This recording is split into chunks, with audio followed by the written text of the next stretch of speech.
What's up, guys? Real quick, if you haven't already got the Flexibility Blueprint download and watched the three-part video series that accompanies it, you should totally do that. My brother Yanni and I put a lot of work into boiling down 10 years of research and development into the best ways for family-oriented adults over the age of 35 to get really flexible. And it's totally free, so head over to unitygym.com and grab it.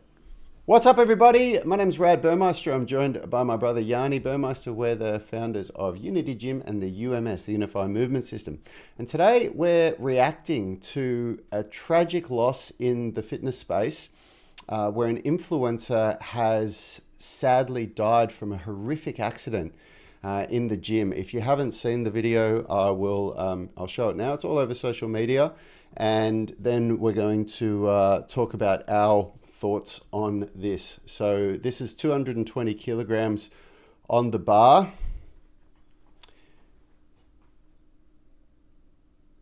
And unfortunately, what happened there was traumatic injuries to the spinal cord and nervous system that I cannot remember this person's name. His name is Justyn Vicky, who died in hospital shortly after that. So before we go into Yanni and my thoughts on this, the first thing that we have to say is the obvious: acknowledge the tragedy that this is, that somebody has died from a freak accident in a gym that we have. There's a partner that doesn't have their partner anymore. There's parents that don't have their child anymore. I don't know if this guy has kids, but we really want to just pay some respects there. This is an absolute tragedy, and our hearts go out to the people who are obviously suffering the loss from this. But what Yanni and I wanted to talk about is we wanted to talk about how we believe people can learn from this and potentially avoid it happening for themselves, because this is something that we have actually seen before. I'm not going to say the person's name, Yanni, but do you remember we had a member at Unity Gym that did that exact thing 10 years ago now, and they did it with 80 kilograms on the bar. So it obviously didn't kill them. To my knowledge, they didn't even hospitalize them because they were back in the gym training, but they were squatting unsupervised with an amount of weight that was well beyond their capability, and without even the knowledge or understanding of how to dump the weight. So we've seen this happen before, that exact accident. And yeah, over to you, Yanni. What are your thoughts on this whole thing? Yeah, I've got lots. I've seen it many times. I've actually seen a good close friend of mine do exactly that with 200 kilos on his back, and Really, it left a scar on the back of his shaved head because the bar scraped over his neck and skull because he collapsed forwards. Oof. And I have, first of all, I want to just second what Rad said. This is a tragedy. There's someone who's lost their life. There's a loss of life, which is, to my knowledge, very rare in the gym. And I want to give my condolences to their loved ones, their family, friends, and anyone who's been affected by this. But I also want to really reiterate and second that it's important that we learn from this, and because there's a lot, I think, that went wrong here. And Rad and I have quite strong opinions on this. Now we should say we've never competed as a powerlifter before, and it's clear that this guy's probably into powerlifting, and they have a very different culture to what we've, I guess, become accustomed to in our gyms.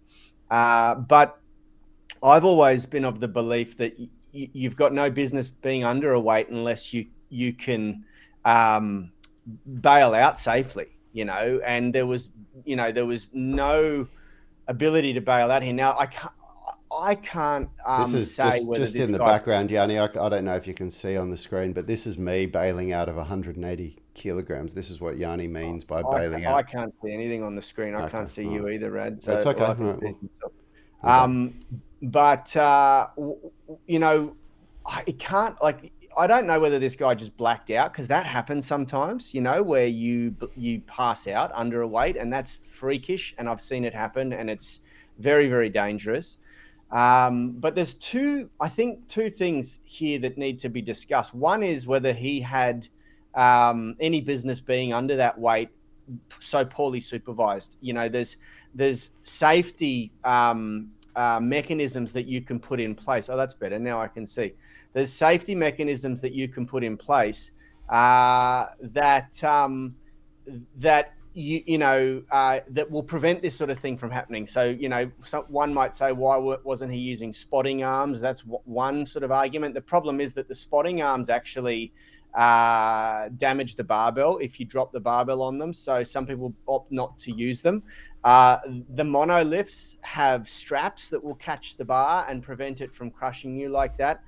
And then the third, and then obviously, what Rad and I aspire to train people or teach people is that, you know, once you achieve, and we'll dig right into this later, but once you achieve, I guess, the requirements to be able to squat that heavy in mobility, then for me, to give you an example, my heaviest lift ever, the most comfortable point for me in that lift is at the very bottom.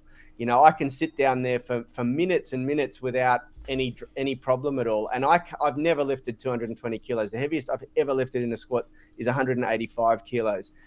So it's well short of that. Mind you, I'm a lot lighter than that, the gentleman in that video. So, you know, it probably wouldn't be as different because of the body weight ratio. But yeah, look, like I feel like if you can't get down into the bottom there and still posture up, then it's a very dangerous thing to do, you know. And most people will probably disagree with me, especially the power lifters among us. But that's just my personal opinion. You know, if you can't hold your posture and if you black out, that's sort of a different story. You know, there's all sorts of stuff that we could argue there. Can I jump? Hang on, wait.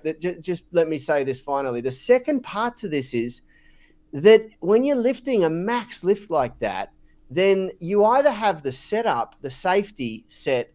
You know, if you can't bail out like Rad just showed there, then you have spotters. And when you're spotting 220 kilos, you usually have 3 people, one on either side to take a plate stack, and then one behind you to make sure that you don't collapse under the bar. And that is part of the thing that really pisses me off that I think people can learn from here. So if you don't have the right equipment, then have the right people around you, you know, because this could have been avoided if there was 3 spotters there who knew what they were doing.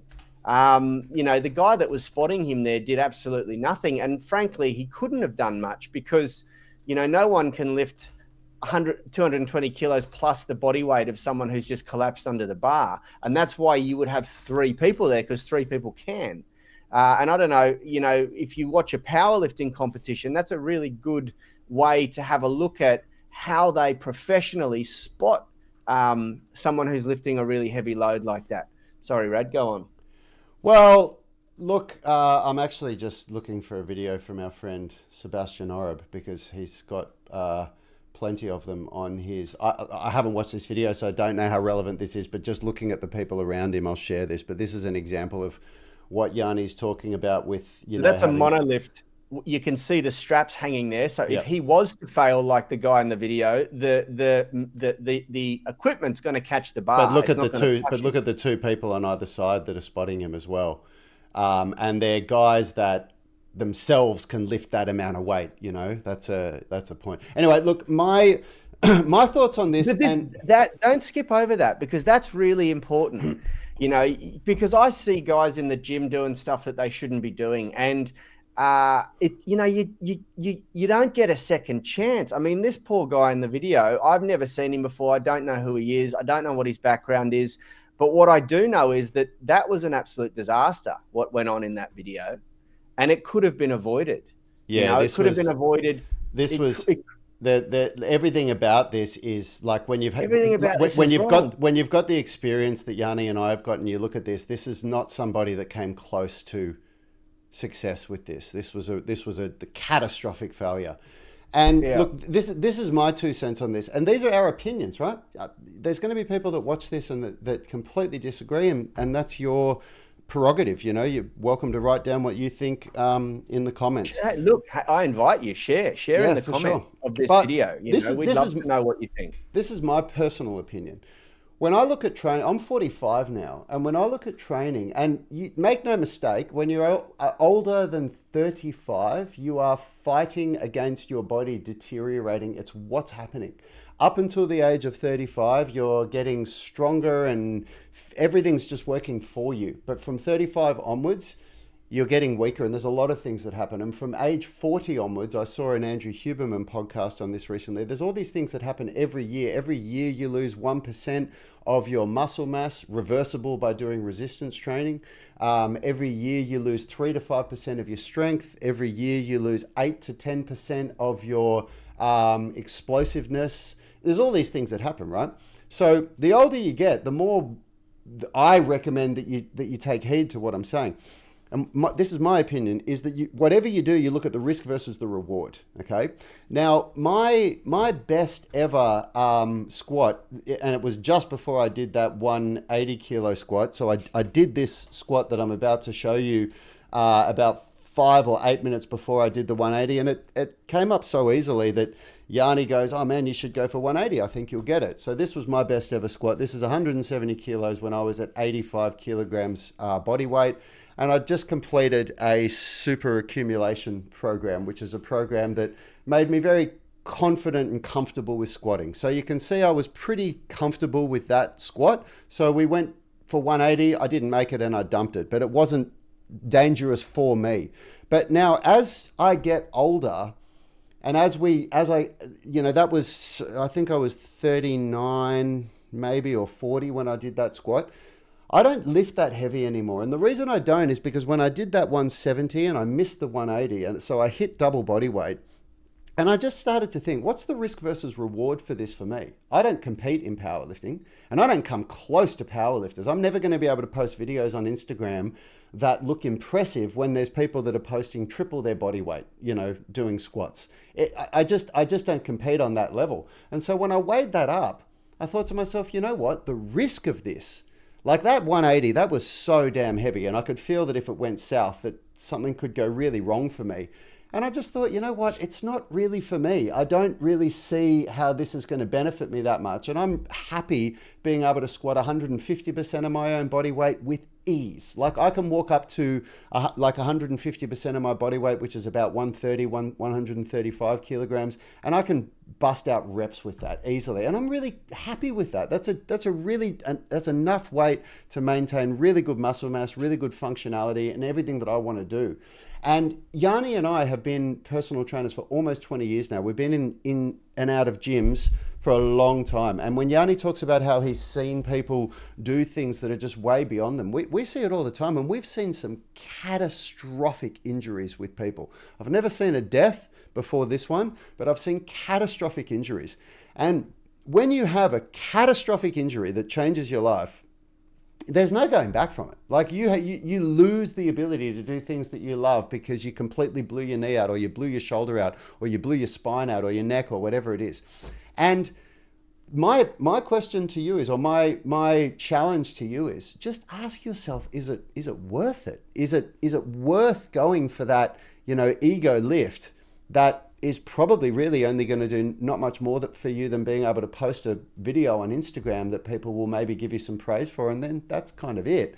Versus if you train in a way where you're not trying to do things that are out of your capability, and if it's always you versus you, then it's like I haven't had any major injuries for a long time, and I train in a way that really makes me thrive. I'm in really good shape. I'm in probably better shape than I've ever been. At age 45, I'm strong, I'm flexible, and I'm working on being able to do things that are really fun and fulfilling, like calisthenics skills and stuff. So yeah, that's my 2 cents on it, without going on too much of a rant. Yeah, I'll finish on, I've found it very interesting when we've had professional powerlifters and some of the world's strongest guys on our podcast, and they generally will have a different perspective to training than the amateurs. Like this guy looks like they don't often push themselves that hard in training. They do that in competition when they're in a professional environment where they've got professional spotters there to make sure that they're safe. And the majority of the time when they're training, they don't train 1 RMs that crazy, especially not in like a commercial gym where it's, there's really no one there who knows what they're doing to spot them. And it really, really, I think that people need to understand that, like, squatting your max 1 RM, deadlifting your max 1 RM, even bench pressing your max 1 RM is something that you should really do seldom. It's not something that you do often, and it's something that you should only do when you're in the supervision of people who can spot you properly, or you're using equipment that is going to help you, like a monolift or something like that, if you get into trouble. But what Rad said, I'll echo, risk versus reward. There is no strength adaptation worth risking your life. And, when you're dealing with weights that heavy, I've never stood under a 200 kilo, but I'm sure Rad can bring up a photo of me sitting under 180 kilos comfortably. And that's close to my max lift. And I could sit there for 30 seconds under that weight. I could probably sit under a 200 kilo. I wouldn't be able to bring it back up again, but I could still posture up and sit under it at the max end range. Because I've earned the right to be down there by developing a balance of strength and flexibility. True strength cannot be achieved in the absence of mobility. The gentleman in that photo had no business being down there under that much weight. He couldn't even hold his posture. Like the moment he stepped out from that rack, I could tell that was going to be an ugly lift because he was already slouching. He couldn't really hold his body in the right position.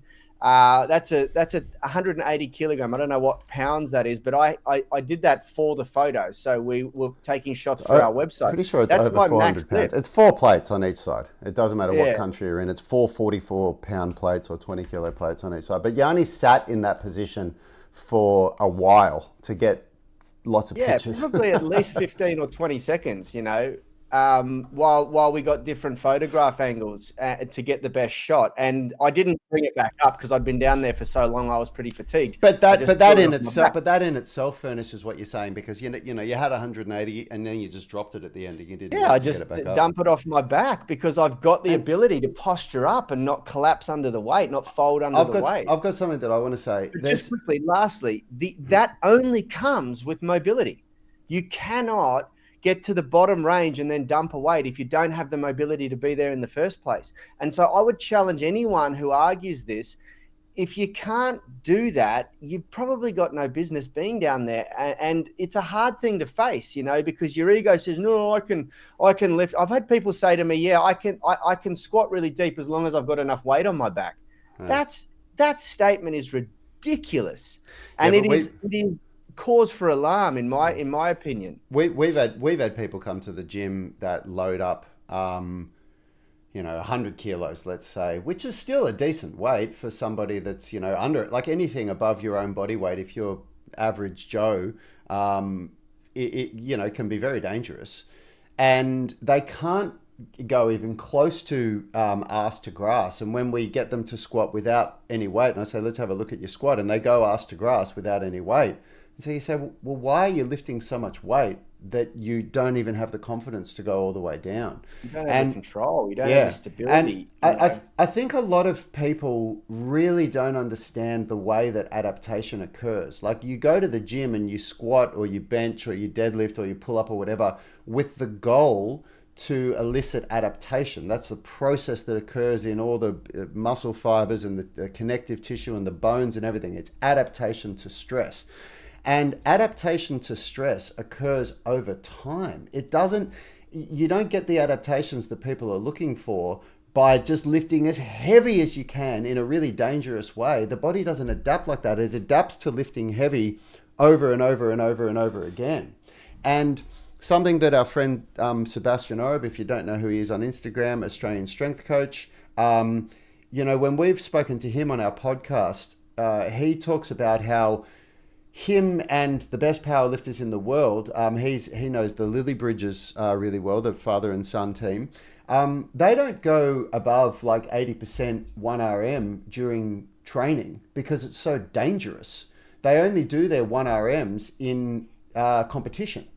And that's something to think about. And the reason why is because when I asked Bass that, because I'd seen him do 1RMs many times before, he said, mate, I was just getting injured all the time and I can't afford it anymore. And when you lift that heavy all the time, you just run that risk of injury. So I train to be as strong as I can. And then when I compete, I lift my 1RMs.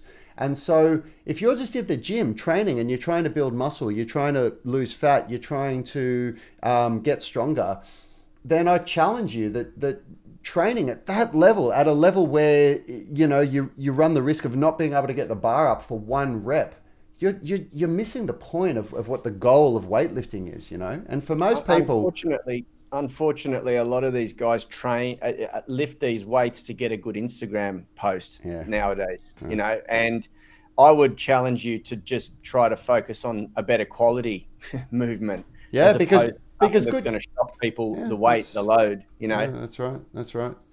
All right, I think it's more rare. I think it's more rare to see a decent weight executed perfectly than it is to see an enormous weight executed terribly. Yeah. And I think, let's try and change the culture among lifters to do things properly and execute a nice lift, as opposed to something that just looks horrible and is really dangerous, Yep. Which is, this is actually really funny because somebody's just commented on this video saying that if you go, I'll share this so you guys can see this, because he's saying if you go too low on dips like this guy, you'll get a ticket to Snap City. So have a look at my dip here.